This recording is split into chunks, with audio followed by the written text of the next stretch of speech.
নমস্কার বন্ধুরা, আজ আমি সমাজের কিছু কঠিন সত্যি আপনাদের সামনে বলবো। যেহেতু ছোট ভিডিও তাই বিরাট কোনো কথা বলবো না বা অনেকগুলো পয়েন্টেও কথা বলবো না, শুধুমাত্র 3টে পয়েন্টে আপনাদেরকে বলবো।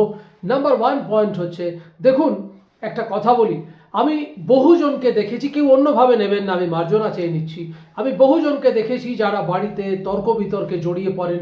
তার বাড়ির মানুষরা হয়তো চাইছেন যে তিনি একটু রেখে ঢেকে পোশাক পরুক, আর সে চাইছে যে আমি নিজেকে একটু বেআব্রু করে বাইরে বেরোবো। দেখুন, মার্জনা করবেন, আপনাদেরকে একটা খুব কঠিন সত্যি বলছি।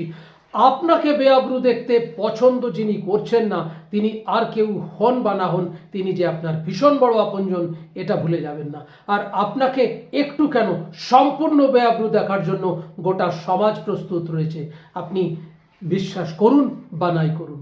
দ্বিতীয় কথা আপনাদের বলি, দেখুন ম্যাচিওরিটির কথা বলছি। আমি খুব দায়িত্ব নিয়ে একটা কথা বলতে পারি।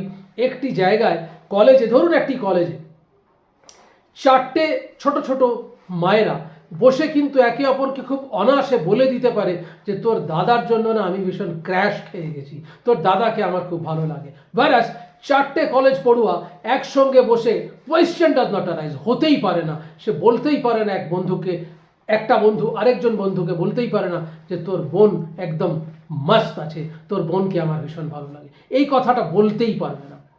নাম্বার পয়েন্ট 3, দেখুন খুব অনেস্টলি আপনাদের বলছি যে আপনারা কি অন্যভাবে নেবেন না, আমি কিন্তু হাত জোর করে বলছি, এটা কিন্তু পৃথিবীর চরম সত্যিগুলো আপনাদের সামনে তুলে ধরার চেষ্টা করছি মাত্র। সমাজে বেআব্রু পুরুষ কখন হয় আর নারী কখন হয় জানেন? সমাজে বেআব্রু হয় পুরুষ যখন তার অর্থনৈতিক পরিকাঠামো পর্যদস্ত হয়, অর্থাৎ তার অর্থনৈতিক পরিকাঠামো যখন পড়ে যায়, সে যখন দারিদ্রতার শিকার হয়, তখন সে বেআব্রু হয়। কিন্তু নারী কখন বেআব্রু হয় জানেন? নারী বেআব্রু হয় যখন তার অনেক পয়সা থাকে, তার যখন অনেক অর্থ থাকে, অর্থাৎ অর্থ নারীকে বেআব্রু করে আর পুরুষকে দারিদ্রতা। সো জানি না আপনারা আমার কথাটা কিভাবে নেবেন, সেটা আপনাদের উপরেই নির্ভর করছে, বাট আমি কিন্তু অনেস্টলি বলছি, আমি চরম বাস্তব কথাটা আপনাদের সামনে বললাম, আমি খুব স্টাডি করে কথাটা বললাম। আর যদি আমার কথা ভালো লাগে আমাকে লাইক শেয়ার কমেন্ট করবেন, চ্যানেল সাবস্ক্রাইব করবেন, এই অনুরোধটুকু রইল।